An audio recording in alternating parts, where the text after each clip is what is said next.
Hello and welcome to the Two Dyspraxics. I'm Barbara Neill, Matthew Munson.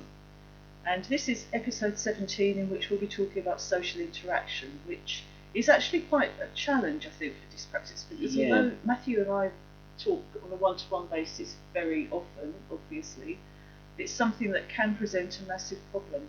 It's something that I think people don't, because it's one of the what I call invisible traits of kind of dyspraxia. People don't often know about it. I think it's people often think you can just be shy or introverted or rude, and actually it's none of those things. It's sometimes it's being tongue-tied or not sure, being sure what to say or when to say it or how to say it. Something I find especially difficult is when I'm in a group of people, and this happens very often to me because I belong to a writers group and various other things. So it's when we have about 6 or 7 people in the group, possibly even more, and it's working out when is it my turn to speak, and there's all this internal dialogue going on with me. And then I don't know if you find that when you have that internal dialogue, I then tune out what's being said, so I miss parts of the conversation because I'm trying to work out where I should be speaking next, and then I'm thinking, oh, hang on, have they moved on? Are they still? What's going on? What's happening? Yeah, and then you have something to say, and it's working out, okay, when is the right time to actually say it? Yeah, which I find is a really big problem, because I've got something that's pertinent, but it's quite hard to work out. Like, if I speak now, will I be rude? Am I speaking out of turn? Is it interrupting someone? And it's very hard to find those natural gaps, I suppose, when it's my turn to speak. And it's a big problem, because I think years ago I regarded myself as shy, when in fact I'm not shy at all. I say, having known you for a few years now, I couldn't imagine you being shy in that sense. But then that's the difference, I think, between kind of being on a one-to-one basis and in a group setting. I'm far more kind of self-assured, I like to think, on a one-to-one basis or a small group of people. Say, for example, if I'm giving a presentation or just talking, to a friend, I'm fine, absolutely fine. But if you have to navigate in a larger group amongst all these different dialogues that are going on, God, it's difficult. It's really challenging, and especially if you have a point that you really want to get across. Yeah, you think it's actually really important. Yeah. I don't know if you find this as well, but if in a large group of people, it's something that happened to me last night actually. There were several. It was a group of 9 of us. So a lot of group of overlapping conversations going on. Yeah. So I was talking to someone. So it was fine. So I was kind of talking one-on-one to someone. Then there were other conversations going on around, and actually that was kind of quite complicated in a way, because I was half listening in when I shouldn't have been to the other conversations. I was trying to focus on my conversation and process what I was trying to say, what my friend was saying, but also I've got 7 other people in the room all having their own conversations. Like, oh, that sounds interesting. Well, hang on, I'm talking to this person. So then I was trying to focus and then trying to remember my point to make, and actually then when to keep the conversation going with this loud noise behind, because that was a big thing. It was the noise. Yeah, I think in fairness, I suspect. I mean, I can't know for sure, obviously, but I suspect this listening to other conversations happening at the same time is probably something that most people experience, whether or not they have dyspraxia. But it's the fact that we have this internal dialogue going on about just navigating our way around the conversation, and when is it my turn? That's the thing I find most difficult. When is it my turn to speak? Are we? Because you're not actually taking turns. Other people have things that are really pressing they want to say. I want to interject, and often when people are talking over, I mean, even you and I are doing it now. We talk over each other. Stuff, which is normal because we know each other and we can do it. But and then if you're kind of on the edge of that and you're thinking, can I talk over them now? Should I interrupt? Should I not? Yeah.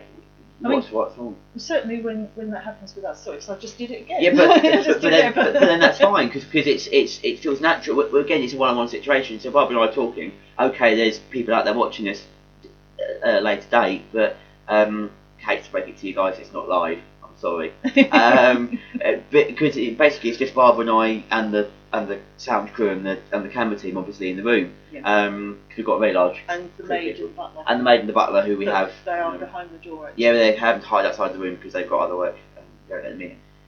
So apart from the crew and the staff, we're sat here by ourselves, and it's different because it's a one-on-one situation. So we are comfortable enough to just be talking over each other and chatting and. I think whatever. Also, we both have that awareness because we both have dyspraxia. So there isn't that worry in the back of my mind, certainly, about Now, will they think I'm being rude if I speak now or if I say such and such a thing? I don't have that concern because I know that Matthew understands how it feels. He's and vice versa. the same thing. So, we can just kind of go, oh yeah, that's fine. Yeah, I get what you're doing there. That's not a problem. It is kind of that wider population, I guess, that might not kind of understand. They might think we're just being rude or shy or whatever. So what happens in effect when we're involved in a group discussion, even if we have something that's really pressing, really pertinent to say, because of this internal dialogue, we're analysing the conversation itself as well as what we want to say and the subject being discussed, which I don't think. Now, actually, I'd be very interested to know if there's anybody who's watching this who doesn't have dyspraxia themselves. I'd be very interested to know if that happens with you at all, or if so, to what extent, because I know it's a major problem for me. And then I start thinking about, I mean, generally speaking, I don't care too much what other people think about me. I'm a bit long in the tooth for that. But I do find myself thinking, now, will they think I'm being rude? Will they think that I don't care about what they have to say? So there's all that sort of stuff going on where I'm analysing, and so it's two things going on at once. Which, and to me as well, with my memory, which we talked about in the previous episode, I'm analysing it so much like you are, that I then forget what it was either I was going to say or what the other person was saying that made me want to link in. Yeah. And then the kind of 5 minutes ago, I'm then referring to a point, if I haven't forgotten about it, that they made 5 minutes ago, and they're thinking, yes. What? Yeah. I've had 5 minutes worth of dialogue in the interim, and you're focusing on that. Huh? Yeah, and it can be so, where you're sort of desperately trying to work out, okay, can I mention this now, and then someone else speaks, and then, no, not yet, I have to hang on for a while, and then what happens is exactly as you say, 5 minutes later, and then by then the moment's gone anyway. So if you do speak, if you do feel you need to get that point across, then you have to kind of introduce it with, well, when we were talking about so-and-so 2 minutes ago, you were saying that. Which really makes you look like a bit of an idiot. You're in a group setting. You've forgotten everything that's been said. I always when it's kind of weird for me is I'm not gobby, but I'm confident in speaking out. You're not? Oh, I'm a bit gobby. I'm a bit gobby. That's to be fair, and it is well known that I will speak my mind about kind of anything that passes through it. But you put me in a group, and suddenly I stop being gobby, and I start being very quiet.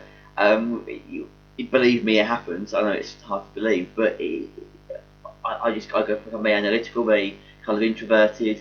Whereas most of the time, I'll shout and rant and rave and chat about whatever I'm thinking about. So it doesn't make me kind of appear to be two separate people. I think the same thing actually, because in that setting where I'm in a group and there's something I'm desperate to say, trying to work out when to say it, and then if I do, because on occasions I'll say it anyway because I think it's so worthwhile that everybody's going to listen with bated breath in my head. Of course they are. But then when I come out with it and I think, oh no, I think I may have mistimed this, so then as I'm speaking, I'm thinking, no, I've got to try and make this relevant to what's just been said. So I'm still analysing while I'm trying to make the point. It's not a case of analysing it and then leaping in with what I'm saying. I'm still analysing while I'm speaking because I can see people either glazing over or looking puzzled. What does this relate to? I must admit, I do get that as well. I imagine it's probably more common than we realise.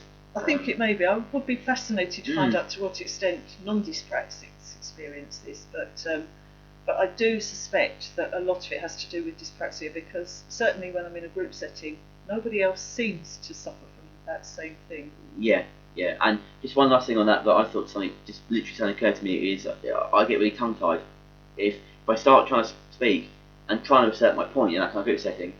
I mean, I have had a bit of a stammer in the past, and it's mostly gone now. I had a speech therapist to correct it, but the only time it ever comes back is when I'm in that kind of setting and I'm kind of thinking about what I'm trying to say, and I'll start speaking. And it even happened.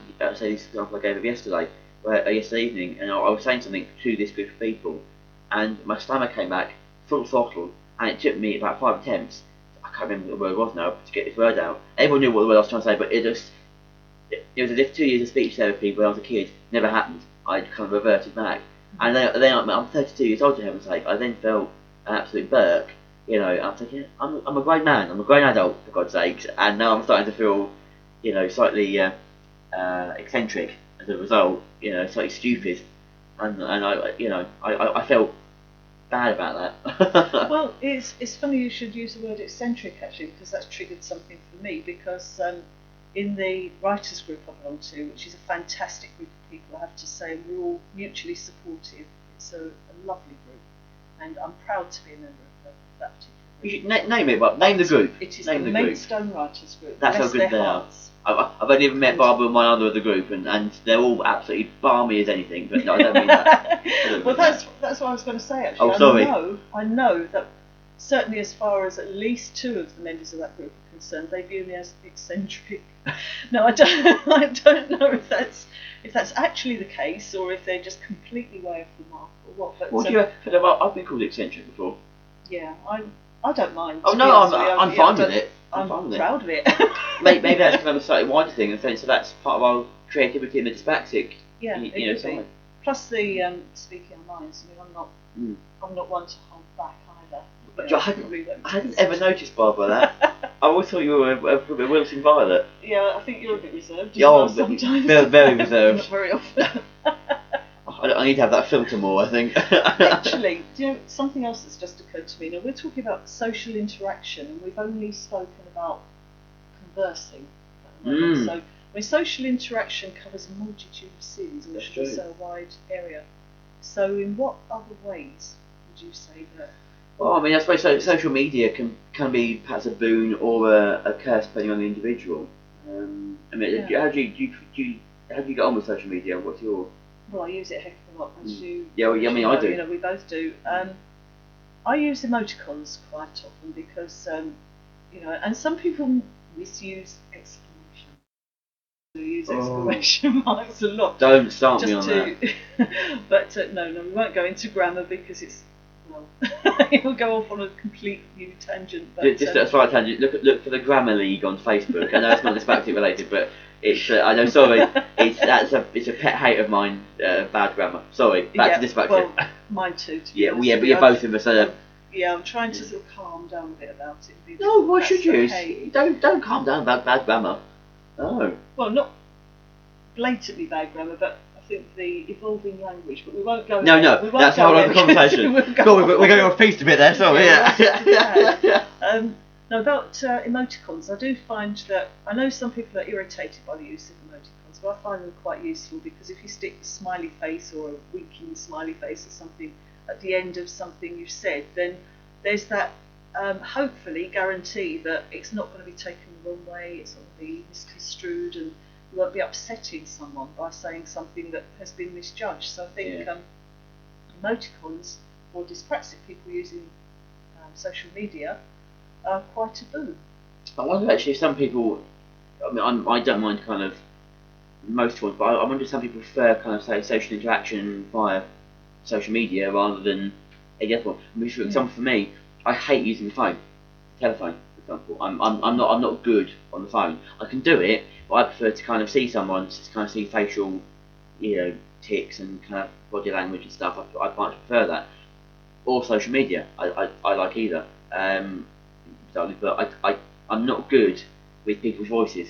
Right. I can't judge kind of intonations by themselves. Well, you have. I mean, it's going back to conversing again, really, because you do have those visual cues. So you can sort of tell by somebody's body language or facial expressions that actually now I can speak, or now is a good time to say whatever it is I want to say. Yeah. Which you don't get, obviously, in a telephone conversation. Though I have to say that I'm quite happy on the phone.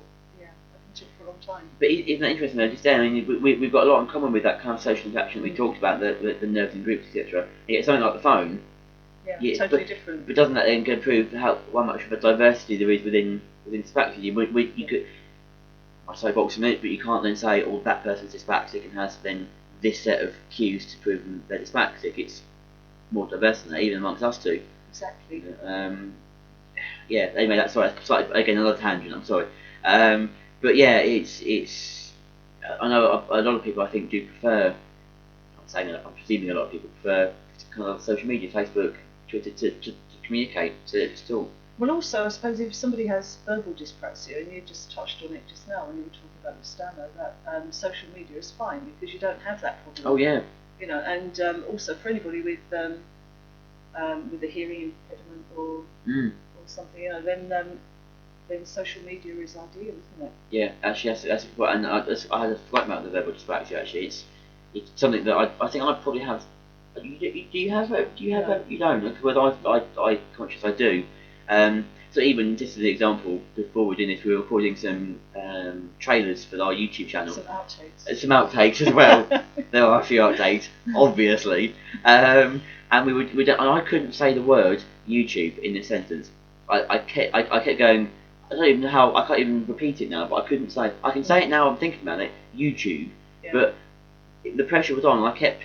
Barbara ended up having to do the intro because I couldn't say it. My words just became a mental block. It's like it did. If you make a mistake over a specific word or a specific phrase, then you will make that mistake again. And it's like you may notice in some of our outtakes, as soon as we mention double-edged sword or phainites, it sets us off. They're cues to start laughing. And I'm very sorry about that. Maybe I should have mentioned it. We'll keep under control. However, we'll control.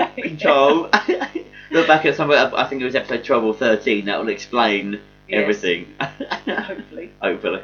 I think there are other aspects to social interaction that we haven't covered, but no doubt there will be plenty of time in other videos, and we will cover as much as we possibly can. So if you have anything that you'd like to add, particularly regarding social interaction or anything else at all for that matter, please just let us know. You can put it in the down there, underneath, just there, yeah, just underneath the video. Then please just let us have your comments. Or Facebook. Or you can tweet us. We are now in the tweet sphere. We are in the Twitter sphere. We're now twits. Yeah. We're now twits. A couple of twits. I think you probably all guessed that by now. So yeah, below there, Facebook, Twitter, email. We've got an email account. Yeah, we have.